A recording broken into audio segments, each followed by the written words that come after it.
بسم اللہ الرحمن الرحیم۔ السلام علیکم۔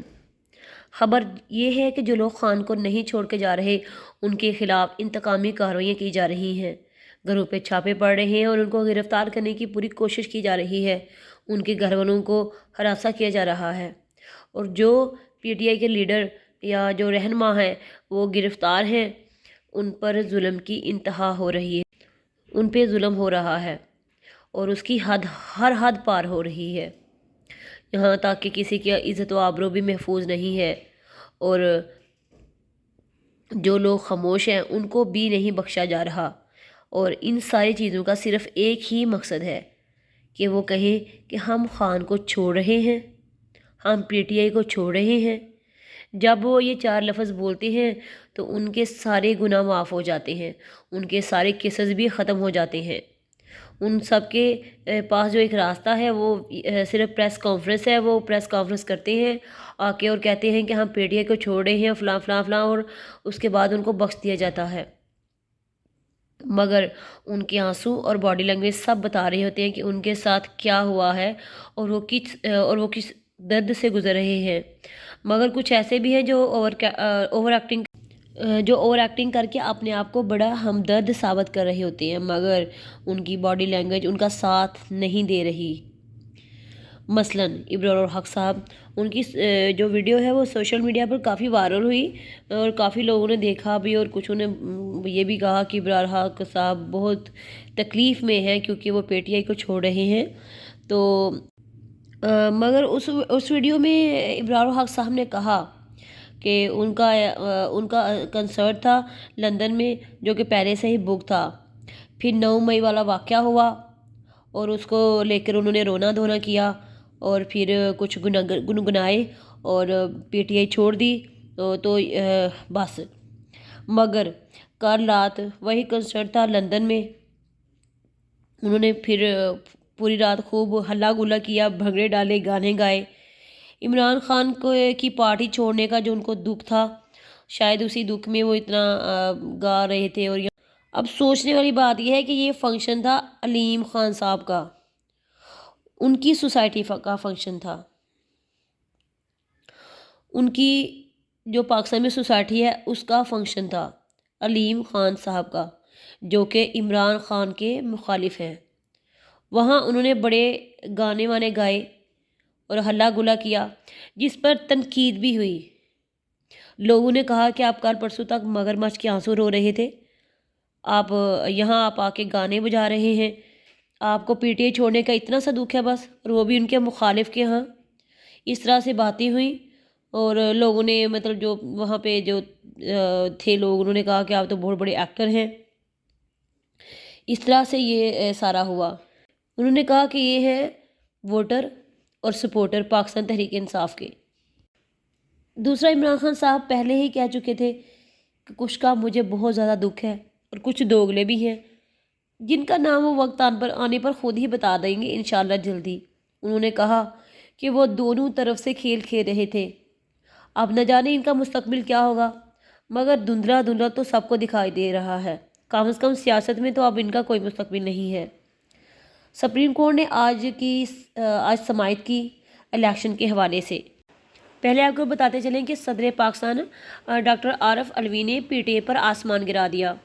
اتنا بڑا دھوکہ کہ جسٹس عمر بندیال بھی سپریم کورٹ کے اندر ہکے بکے رہ گئے کہ یہ کیا ہو گیا۔ یہ پارٹی چھوڑنے سے زیادہ بڑا دھوکہ ہے جو کہ انہوں نے دیا۔ اصل میں پارلیمنٹ نے ایک قانون نافذ کیا تھا، ریویو ججمنٹ آرڈر، جو کہ اس کے بعد وہ صدر پاکستان کے پاس منظوری کے لیے بھیجا گیا۔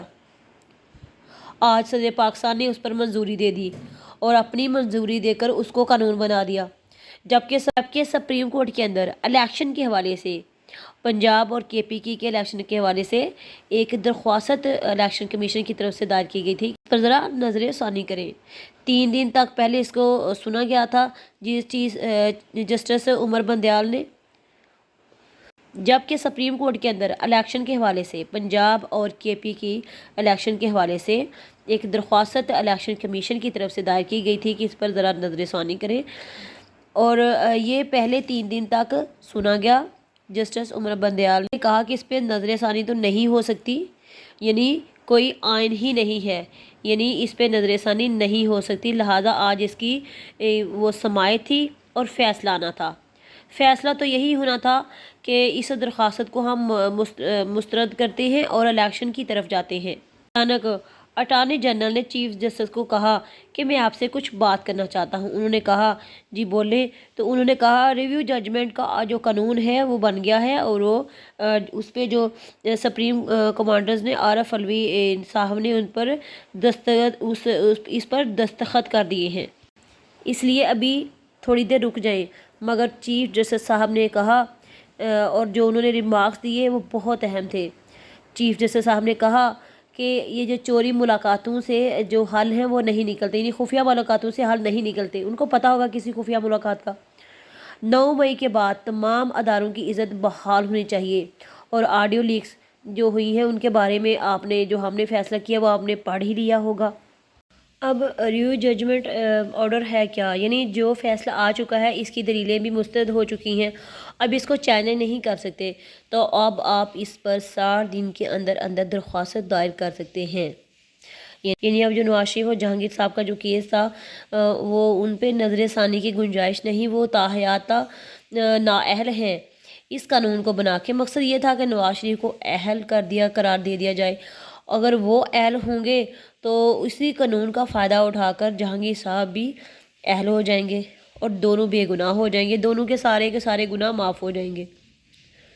آج کل ویسے بھی جہانگیر ترین اپنی نیو پارٹی کے چکر میں ہے، اور بہت سارے جو پی ٹی آئی کے جو رکن ارکان جو ہیں وہ چھوڑ کے گئے ہیں، جو رہنما چھوڑ کے گئے ہیں، ان سے رابطے میں ہے۔ نون لیگ کو اس دفعہ پھر سے منہ کی کھانی پڑی، پی ٹی آئی سے جو لوگ چھوڑ کر آئیں گے وہ ہماری طرف آئیں گے، مگر ایسا نہیں ہوا۔ ان لوگوں کا فائدہ اٹھایا کاف لیگ نے، وہ کاف لیگ نے یا پھر اٹھایا جہانگیر ترین نے، نون لیگ کو پھر منہ کی کھانی پڑی۔ کچھ لوگ پارٹی میں رہ کر خان صاحب کو دھوکہ دے رہے ہیں اور کچھ لوگ پارٹی کو چھوڑ کر خان صاحب کو دھوکہ دے رہے ہیں۔ اب اس قانون کے تحت جو عارف علوی صاحب نے پاس کیا ہے، جو نااہل ہوں گے وہ اپیل کر سکیں گے اہل ہونے کی۔ اب سمیع ابراہیم کی بات سنیں تو سمیع ابراہیم جہاں سے لاپتہ ہوئے تھے ان کے آس پاس اب سمیع ابراہیم کی بات کریں تو سمیع ابراہیم جہاں سے لاپتہ ہوئے تھے ان کے پاس جو بھی سی سی ٹی وی کیمرہ تھے ان کو دیکھا ہے، مگر گاڑیوں کے نمبر جو ہیں وہ نظر نہیں آئے، اور خدیجہ شیخ ہیں وہ بھی ابھی جیل میں ہی ہیں، ان کی شناخت پریڈ چل رہی ہے۔ اب کے لیے اتنا ہی، تھینک یو۔